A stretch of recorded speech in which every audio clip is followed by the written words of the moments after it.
I don't want us to read the scripture in a hurry, because I don't want us to miss the facts that are hidden in the scripture. I want us to read the scripture so that we can understand it, and also historical. You can account for the scripture, instead of a verse that is going to. I know most people want maybe encouragement. I understand. Book. We are reading verse for verse, book after book, and I hope that in the process of reading, you can get something out of it. I'm sure you will go home with something. If you are new to this channel, please subscribe. Don't be in a hurry. Don't be in a hurry. I know many people are in a hurry, but don't be. Let's read, because in fact, I don't think you have something else, something better to do. So let us read. So King Solomon, however, loved many foreign women besides Pharaoh's daughter. He loved Moabites, Ammonites, Edomites, Sidonians, and Hittites. They were from nations about which the Lord had told the Israelites, "You must not intermarry with them, because they will surely turn your hearts after their gods." Never held fast to them in love. He had 700 wives of royal birth and 300 concubines, and his wives led him astray. As Solomon grew old, his wives turned his heart after other gods, and his heart was not fully devoted to the Lord his God, as the heart of David his father had been. He followed Ashtoreth, the goddess of the Sidonians, and Molech, the detestable god of the Ammonites. So Solomon did evil in the eyes of the Lord. He did not follow the Lord completely. As I said, Solomon, although he was blessed with, he lived a double life. On a hill east of Jerusalem, Solomon built a high place for Chemosh. He used to build, temples at the hills. And Molech for the detestable god of the Ammonites. He did the same for all his wives, who burned incense and offered sacrifices to their gods. It is very nice. The Lord became angry with Solomon because his heart had turned away from the Lord, the God of Israel, who had appeared to him twice. You see, God here appeared to Solomon twice, but even after appearing twice, he still worshipped other gods. How obnoxious. Solomon did not keep the Lord's command.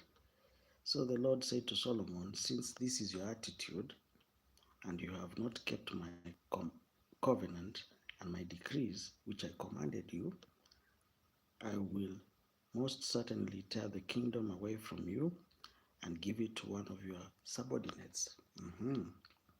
Nevertheless, for the sake of David, your father, I will not do it during your lifetime. I will tear it out of the hand of your son, yet I will not tear the whole kingdom for him, but I will give him one tribe for the sake of David, my servant, and for the sake of Jerusalem, which I have chosen."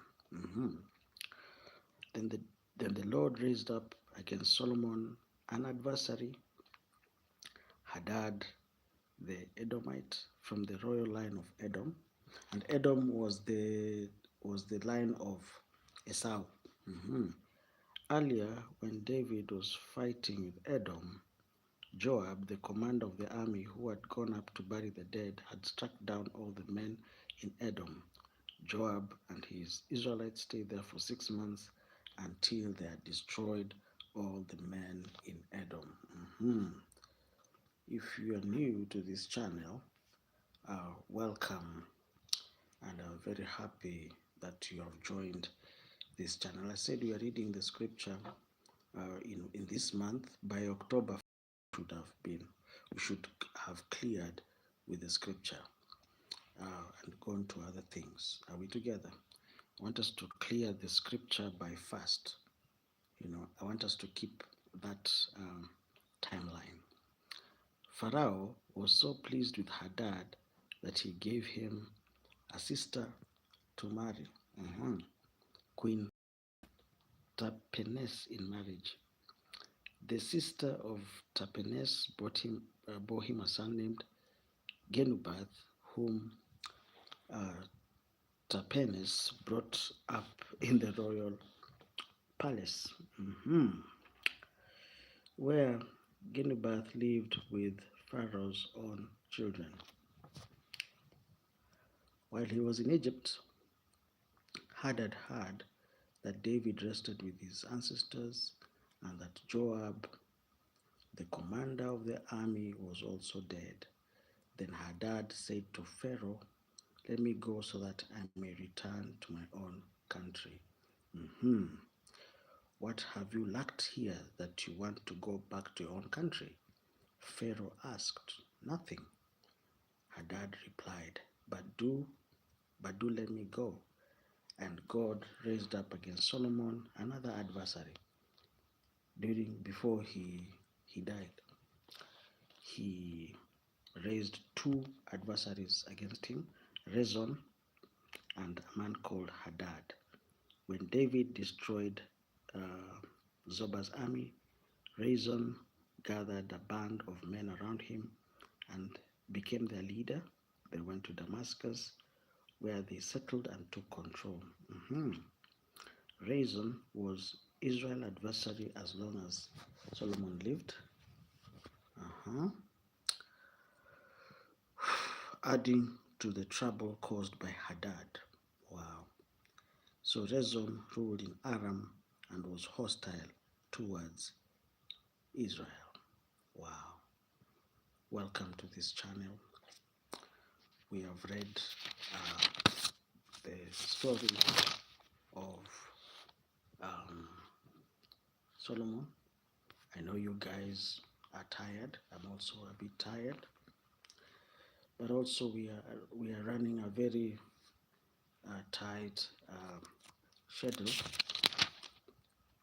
I want us to clear the scripture by the end of this month. I don't know if I'm asking for much. Am I asking for too much? Is it too much for you? But I know it's not too much. It's funny because people have the scripture. Most likely, most of you have a Bible, but you open the scripture on Sunday when the pastor has told you open the book of that. That's when you open the scripture, which is very unfortunate. It means that we are living in darkness. We are Christians only by label. You're just a Christian by label. But from Sunday to Sunday, you disappear, only to appear. Most people are magicians. You disappear, and then you appear, and then you disappear to appear again. Isn't that magic? You're a magician. You only appear when the food is ready, if you know what I mean. That is the problem with many Christians. That is the problem with people. When you're busy, doing something, they're nowhere to be seen. They're hiding in the woods. But when they hear that God has blessed you, they appear from nowhere. and they say that they support you and they want to do business with you. They want to, I don't know. You know, it is very, you know, the people who, when they call me, I know that they don't have money. When I see their number in my phone, I know that they don't have money and they want to snatch or take away the money that is in my pocket. So you wonder, you know, when they have money, they disappear. And then when the money is over, they call me again. You know, it is unfortunate. You know, it is unfortunate that Kenyans love, you know, they remember you when they're in trouble. But when things are good, they are nowhere to be seen. They only appear when they are broke. But that is the way we were raised. I don't know, not everybody. That is the way people are. That is the way people are. When you see, but let me not say that one. You know, I can start talking in a way, and people will say that I am despising people, but that is not true. We are reading the next video. Jeroboam rebels against Solomon. So don't go anywhere. Stay and be part of this program. You know, when you are part of the program, you will maybe something, you will gain something along the way. You will gain something along the way. Don't disappear and appear. That is the problem with most Kenyans. They only appear when the food is ready.